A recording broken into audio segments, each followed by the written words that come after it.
You've got to be really quite old to remember Denis Healey in 1976 as Chancellor of the Exchequer going cap in hand to the International Monetary Fund to bail Britain out as we went through a sterling crisis and a borrowing crisis. Well, extraordinarily, this week the front page of a Sunday Telegraph was suggesting we could be going back into a situation like that. Liam Halligan, who was in that paper, and today a big column from Liam in the Daily Mail today. Liam, welcome to the programme. One thing today that really hit me from your article, you said the last time bond yields, namely what government has to pay to borrow money on 30-year bonds, was at this level, our debt to GDP ratio was 36%, and now it's 100.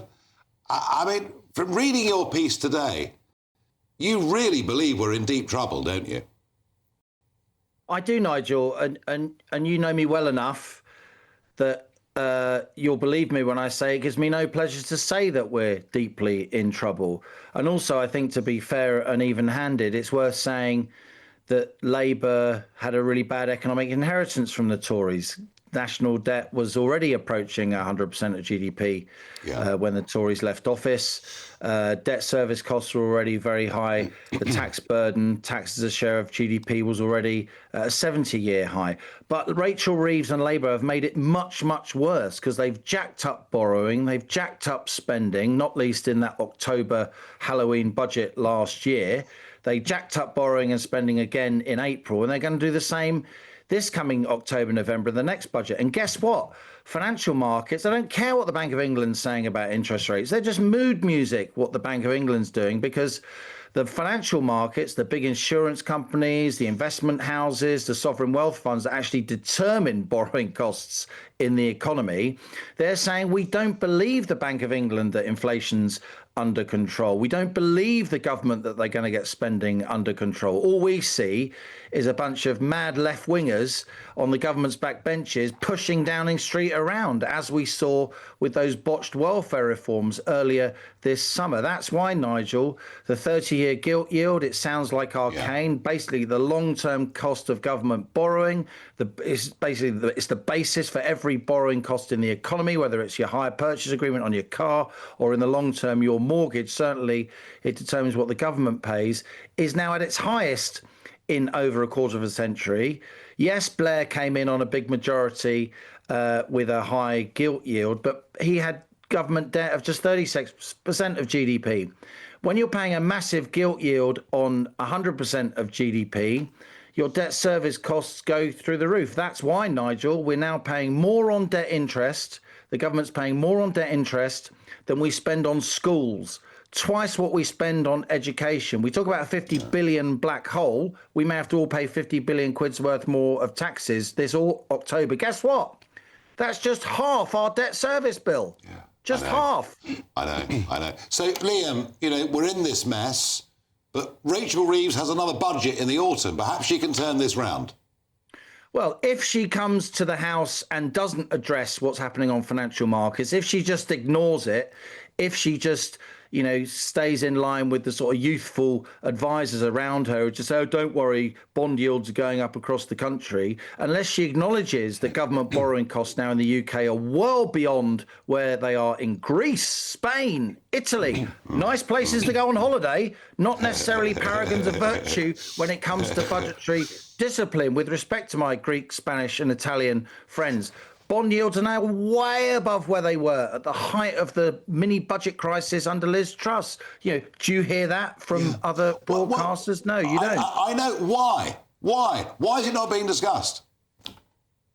Because I think that there was a lot of ideological aversion to what Liz Truss was trying to do from our mainstream media, but also because Liz Truss made mistakes. I've got some respect for Liz Truss, as you know.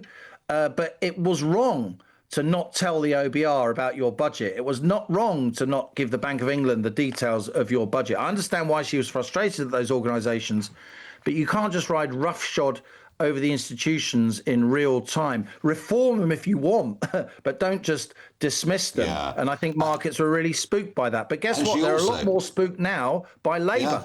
But she didn't promise to cut spending, did she?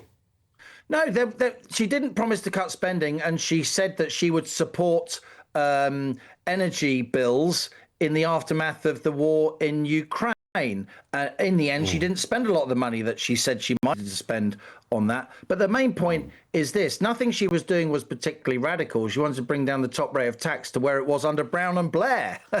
She wanted to not cut corporation tax. She wanted to keep corporation tax where it was. But look, the big picture here, Nigel, and it's a decision for the Tories and with respect your party as well, who is going to be the grown-up in the room here? Who is going to stand up for mathematical and financial reality?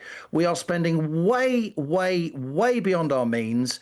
The markets are now starting to call time on the UK economy in the way they're scrutinising no other major economy in the world. We face a 1976 style meltdown when we went cap in hand to the IMF. It's not just me that's saying that, Nigel. It's now very serious people. My Sunday Telegraph, the article in the Sunday Telegraph reflected an interview on my When the Facts Change Substack with a guy called Jajit Chadha, who's a Cambridge professor, one of the most respected economists in Britain, very much a sort of non-political guy, mild-mannered. And after that interview, you had two other former members of the MPC, the Monetary Policy Committee, saying exactly the same thing. And guess what, Nigel? My WhatsApp is full of serious economists saying the same thing. Liam, you're a star. Thank you. I ran over time there with Liam, but what he said was fascinating. We're in a lot of mess, aren't we? Yeah, look, this is clearly really troubling for us all, because what happens for the government and the country at that top level affects all of our lives.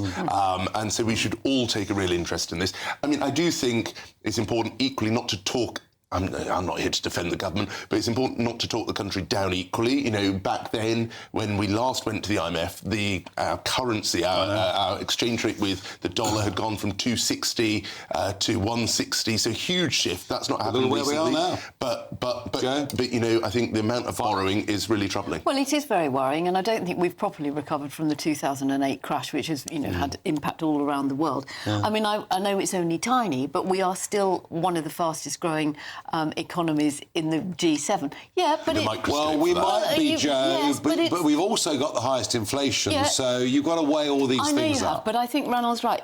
There's a great danger that we talk ourselves, and I think, you know, to a certain extent, that's what Rachel Reeves did when she first was in office. Well, we need to also be positive as well. And that speech from the things that can only get worse. Speech that we got from the Prime Minister is absolutely so I think we must avoid the doom loop. Well, but it is rather worrying. We shouldn't talk ourselves into negativity, but I tell you what, Liam Halligan, you know, it tries to be pretty and what he does and what he said there he meant. To my great panel, thank you very much. To you at home for watching and for listening, thank you.